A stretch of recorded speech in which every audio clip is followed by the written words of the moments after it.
தேர்தலில் ஆளுங்கட்சிக்கு ஆதரவாக செயல்படும் அதிகாரிகளை பணியிட மாற்றம் செய்தால் மட்டும் போதாது என்றும் அவர்களை பணி நீக்கம் செய்ய வேண்டும் என்று தேமுதிக தலைவர் விஜயகாந்த் வலியுறுத்தியுள்ளார்.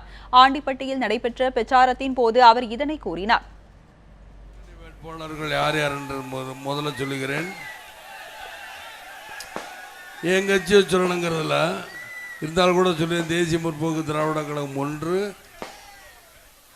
முரசின்னம் ஆக 2 அண்ணன் ஒருங்கிணைப்பாளர் எங்களெல்லாம் ஒருங்கிணைப்பாளர் வைகோ அவர்கள் 2 பம்பர சின்னம் 3 ஜி ராமகிருஷ்ணன் அவர்கள் அருவாள் சுதி நட்சத்திர சின்னம் 4 முத்தரசன் அவர்கள் கதிர் அருவாள் முத்தரசன் அவர்கள் அந்த சின்னத்தில் வாக்களித்து விட்டு 5 எனது அருமை சகோதரன் அருமை நண்பர் தொல் திருமாவளவன் அவர்களின்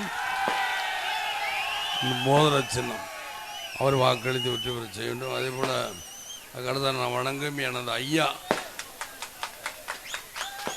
மூப்பனார் அவர்களின் தவப்புதல் சின்னையா அவர்களின் ஜி கே வாசன் அவர்களின் தென்னந்தோப்பு சின்னத்தில் வெற்றி பெற்று வாக்களிக்க வேண்டும் என்று கேட்டுக்கொள்கிறேன். ஏன்னா நான் எல்லாரையும் சொல்லலாம், இருந்தாலும் பல பிரச்சனைகள் இருக்கு. அதனால் கொஞ்ச நேரத்தில் நான் வேகமாக பேசிட்டு போயிடுறேன். என்னை நல்லா பார்த்துங்க.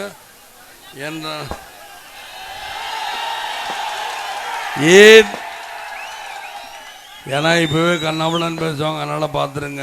ஏன்னா நான் டக்குன்னு போயிடுவேன், முடிச்சுட்டு எனக்கு இப்போயே மணி பாருங்க என்னன்னு. நான் இங்கே வந்துடுறேன்னு, ஆனால் இங்கேயே மணி ஆயிடுச்சு. இப்போ ஒரு உதாரணத்துக்கு வச்சுக்கிறோமே, 18 அமைச்சர்கள் மாறி அதிகாரிகள் மாற்றம் அப்படின்னு இருந்தாலும் பார்க்கணும். 18 அதிகாரிகள் மாற்றம்னா என்ன? என்னை பொறுத்த மட்டும் சரி 18 அதிகாரிகள் மாற்றங்கள 18 அதிகாரிகள் வேலை நீக்கம் செய்ய வேண்டும். வெளிப்படையாக இருக்கு, அப்பதான் பயம் இருக்கு. மக்களுக்கு துரோகம் பண்ண மாட்டாங்க. 18 அதிகாரிகள் வேலை நீக்கம் செஞ்சாலும் மக்களுக்கு துரோகம் பண்ண மாட்டாங்க. ஆக இவர்களுக்கு பவர் எப்பொழுது வருது? இப்போதானே இருக்கு.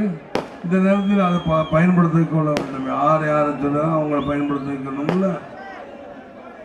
அதே போல என்ன யூபிஎஸ் ஓபிஎஸ் சாரி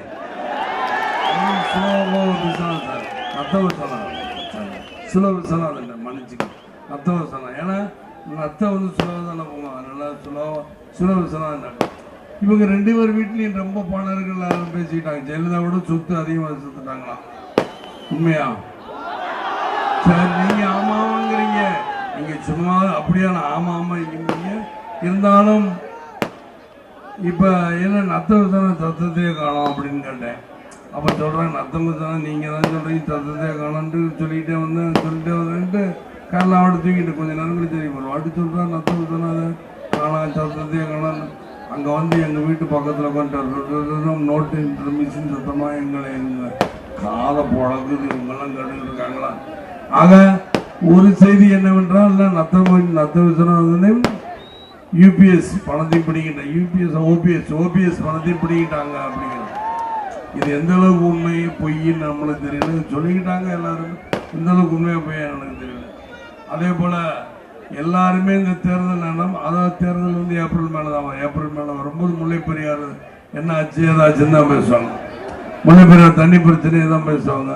132 142 அடி ஆக்கினது யார்? திமுக அதிமுக. இதே சண்டை. நான் சொல்றேன், சுருக்கமான ஒரு முடிவு சொல்லட்டுமா? ஏன் நீங்க சண்டை பண்ணுங்க? உண்மையிலே நானாக முதலமைச்சர் வந்தா யாராக முதலமைச்சர் வந்தாலும் அதானே கோர்ட்டு என்ன முடிவு சொல்லுது, அதானே கோர்ட்டு சொல்லி 2 அடி உயர்த்த வேண்டும் என்று வருத்தி விட்டார்கள். கேரளாவிலும் சரி. இதுக்கு நான் ஏன் சண்டை போட்டுக்கிறீங்க? யாராக இருந்தாலும் அப்படித்தானே போகணும். கோர்ட்டு முடிவு சொல்லிருச்சு. கோர்ட்டு முடிவு சொல்லும் போது யாராக இருந்தாலும் அப்படித்தானே போகணும். அதே போல ஜெயலலிதா அவர்களும் என்ன பண்றாங்க, இந்த மாதிரி